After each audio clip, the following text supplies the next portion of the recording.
Hello അസ്സലാമു അലൈക്കും. അടുത്ത വീഡിയോയിലേക്ക് സ്വാഗതം. ഇന്ന് നമ്മൾക്ക് കുറച്ച് ചക്ക പായസം ഉണ്ടാക്കാം. അതിന് ചക്ക കുറച്ച് അരച്ചതാണ്. ചുള പറിച്ച് വേവിച്ചിട്ടില്ല, പച്ച അരച്ചതാണ്. കുറച്ചെന്നെ ഉള്ളൂ, കുറച്ചുണ്ടാക്കണുള്ളൂ. അതിന് ഉണ്ടാക്കാം. കുറച്ച് നെയ്യ് ഒഴിക്കുക, ഇനി നമ്മൾക്ക് ചക്ക വെച്ചിടാം.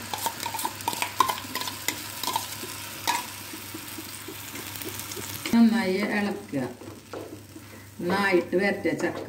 എന്നിട്ട് പിന്നെ പാലും ഇതൊക്കെ ഒഴിക്കുക.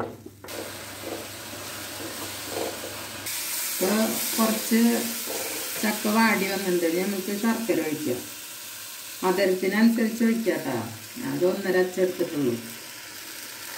ഇനി നല്ലോണം അങ്ങനെ മിക്സ് ചെയ്യുക. ഇനി നാളികേരത്തിൻ്റെ 2ാം പാല് പിഴിഞ്ഞത് ഒഴിക്കുക. എന്നിട്ട് ഇങ്ങനെ ഇളക്കുക.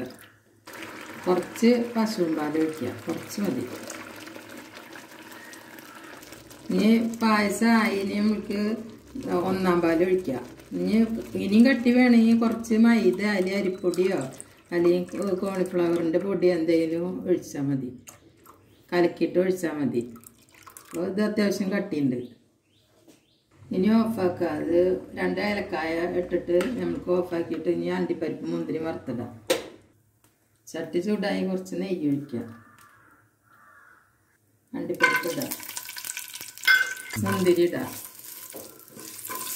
മുന്തിരിയായി ഓഫ് ചെയ്യുക, ഇതിലേക്ക് ഒഴിക്കുക.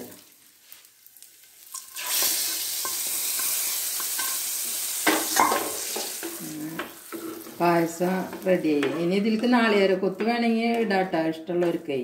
ഇതിൽ നാളികേരം ഞങ്ങൾക്ക് അങ്ങനെ ഇഷ്ടമില്ല, അപ്പോൾ ആരും ഇട്ടിട്ടില്ല. അതിൽ അണ്ടിപ്പരിപ്പ് മുന്തിരി ഇട്ടുണ്ട്. അപ്പോൾ പായസം റെഡി. അപ്പോൾ ചക്ക പായസം ഉണ്ടാക്കൽ കഴിഞ്ഞു. ഇത് എല്ലാവരും ഉണ്ടാക്കി നോക്കിയാൽ നല്ല കട്ടിയൊക്കെ ഉണ്ട് കേട്ടോ. ഇനി കട്ടി കുറവ് കൂടുതൽ വേണമെങ്കിൽ ഉണ്ടാക്കുന്നവർക്ക് അതിനനുസരിച്ച് കട്ടിക്ക് വേണമെങ്കിൽ മറ്റു പൊടികൾ എന്തെങ്കിലും ചേർത്താൽ മതി. കോളിഫ്ലവറോ അല്ലെങ്കിൽ മൈദ അരിപ്പൊടി എന്തെങ്കിലും ഇട്ടാലും ഉണ്ടാവും. ഇതിപ്പോൾ അത്യാവശ്യം കട്ടിയുണ്ട്, നന്നായിട്ട് നല്ല ടേസ്റ്റാണ് കഴിക്കാൻ. ഉണ്ടാക്കി നോക്കുക ചക്ക കിട്ടുമ്പോൾ. അപ്പോൾ ചക്ക പായസം ഇഷ്ടമായി എന്ന് വിചാരിക്കുന്നു. ഇനി അടുത്ത വീഡിയോയിൽ കാണാം. അസ്സലാമു അലൈക്കും. എല്ലാവരും ഷെയർ ചെയ്യണം, സബ്സ്ക്രൈബ് ചെയ്യണം.